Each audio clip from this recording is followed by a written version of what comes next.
Let's bring in John Chambers, the CEO, right now to talk to us and break down those numbers and especially talk about Europe. John, thank you for joining us. We appreciate it.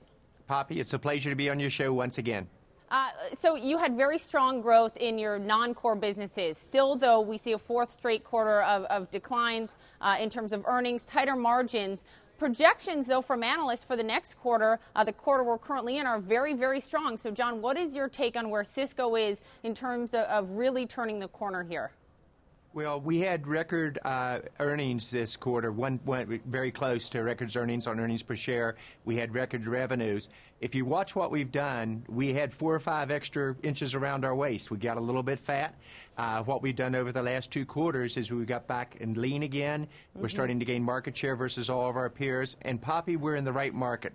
We are in social networking with collaboration. We are in the cloud in a big way. We grew 122% in the cloud. We're in video, and we combine these to solve our customers' problems.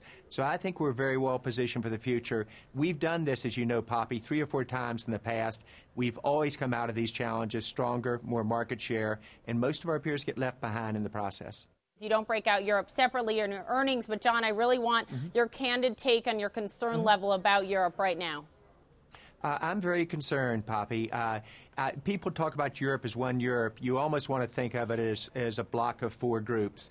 The Northern Europe, Germany, Scandinavia, the Netherlands is growing well, and it's been pretty solid all year for us. The UK and France grew 13%, so you're seeing the middle countries do okay. It's Southern Europe where the challenge is occurring, and Eastern Europe is mixed. Poland's doing okay.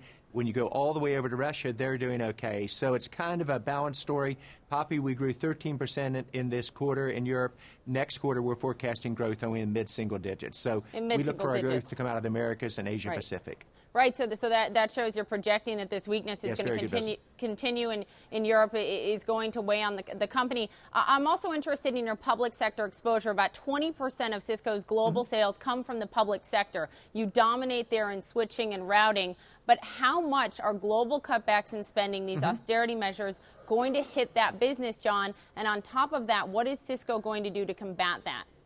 Well, you're right on the public sector. It's an area where you are seeing a cutback, and that was perhaps the most pleasant surprise of our quarter.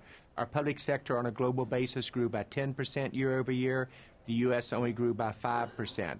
But if you watch the way we're starting to sell to customers and they are buying, you saw our announcement maybe in Virginia, where the 4 large universities in Virginia came together with the governor. They're completely changing education, focused on 100,000 incremental degrees, job creation, and Cisco is their partner with the video across the board.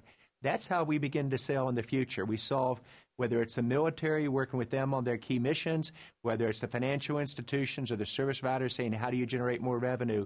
We're in the sweet spots in this market as it evolves.